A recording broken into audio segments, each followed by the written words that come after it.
Hello and welcome back to the channel.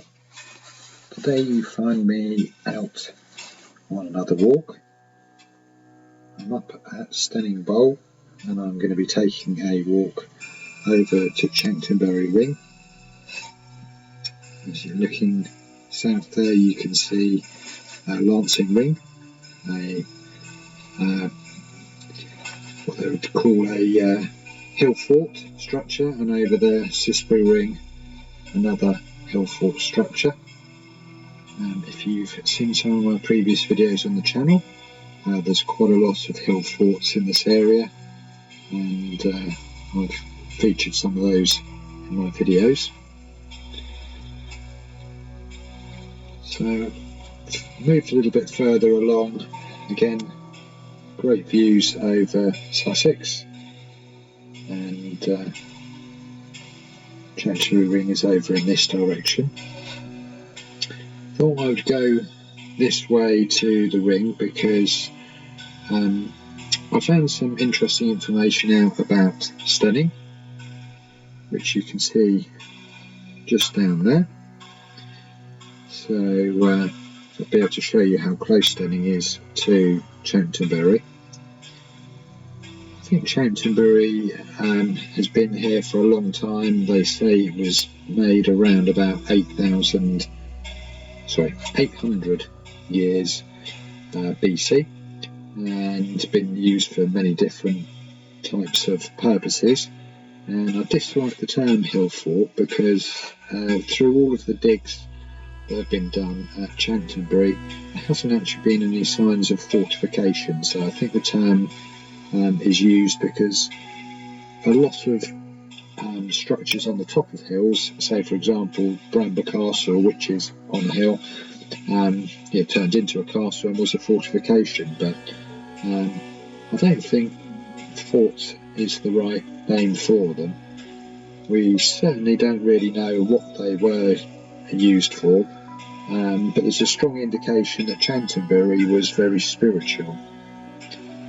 So again, I thought I'd walk this way because people say that these were used for people to live in, but it's a 7-kilometre walk from the road to get to Chanctonbury, and it's very exposed up here. It's one of the highest points on the South Downs, and I'm doing this talk over at home because if you try to talk up there, the wind is so strong, even on a calm day you won't be able to hear what you're saying. So we're approaching from the east, and this is the cattle grid that takes you into the area. To the east of the ring are several burial mounds. Again, don't really know whether you can really call them burial mounds.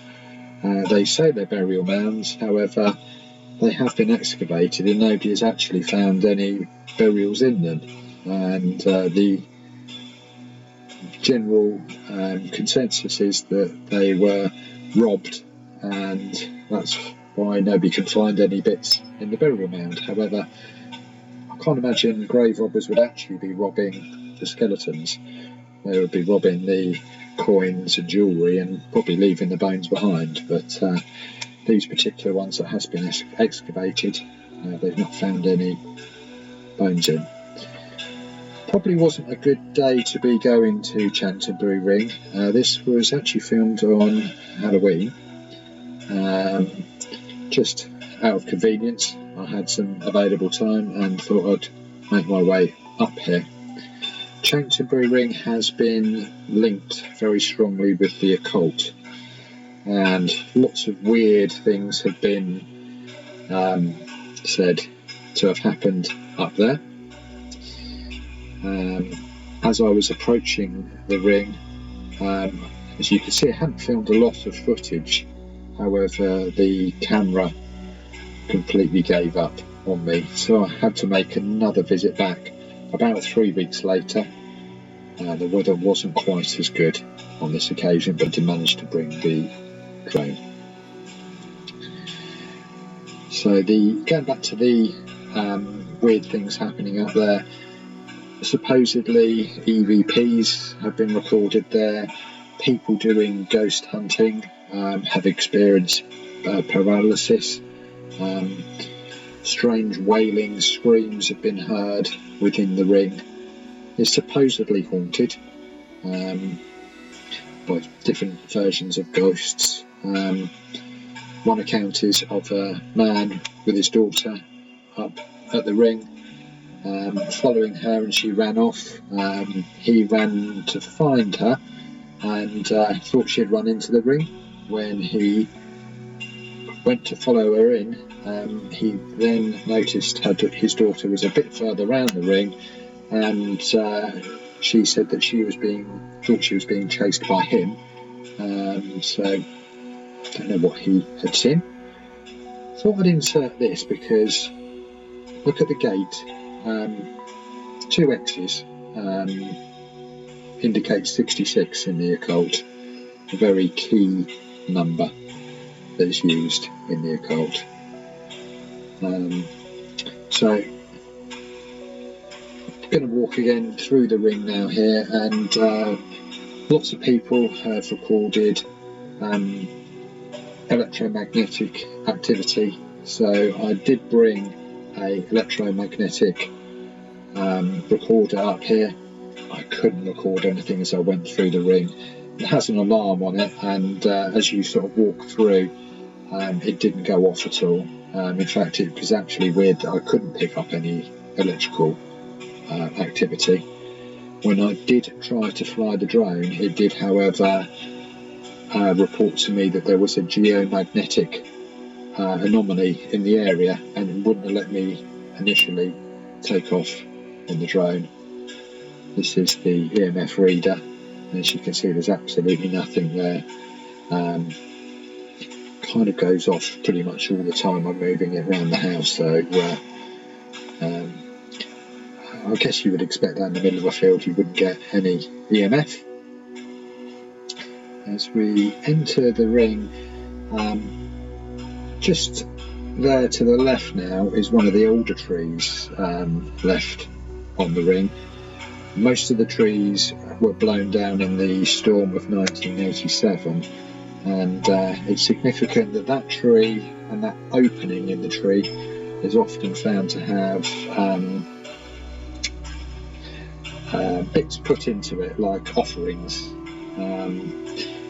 Certainly in the 70s there was recorded a pagan or witch's altar found in the middle of the ring, made of flint, and this area has been linked with Aleister Crowley, which is one of the reasons why I'm up here filming the video. If you don't know who Aleister Crowley is, he is a occultist and Satanist, world famous, started quite a few cults, and him and his friend Victor Nurberg, who was a resident of Steyning, as I showed you before, Steyning being very local to this area, said that this was a place of immense dark power, and whether or not they carried out any of their ceremonies up here, I don't know.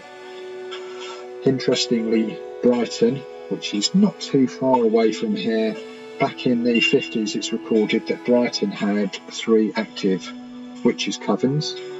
Again, don't know whether they would come up here.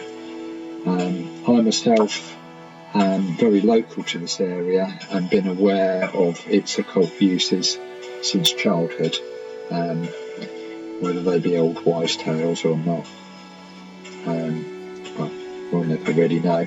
I've been up here on Halloween nights to see if there's any activity going on, and most of the people are probably like me, just interested in seeing that, but there has been some people seen up here which you're not sure whether they are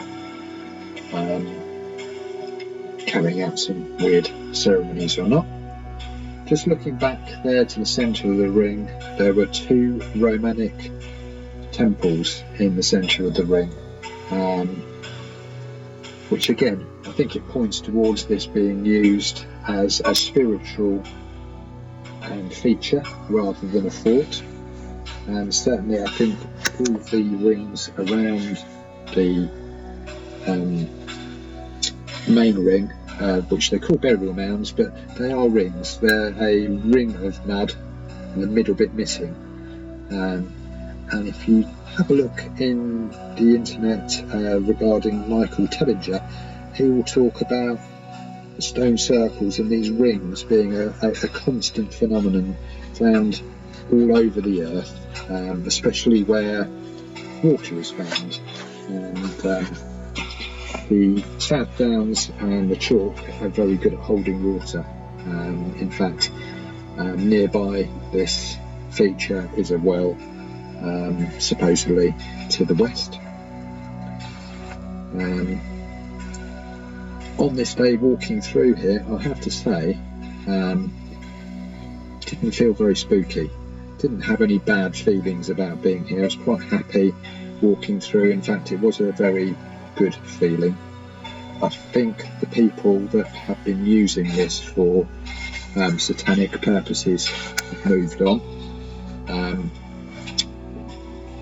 Also, Clapham Wood being near to this area was a feature that was used by a cult called the Cult of Hecate. They worshipped a dog god and also crossroads, and supposedly they were worshipping their idols or gods up in this area.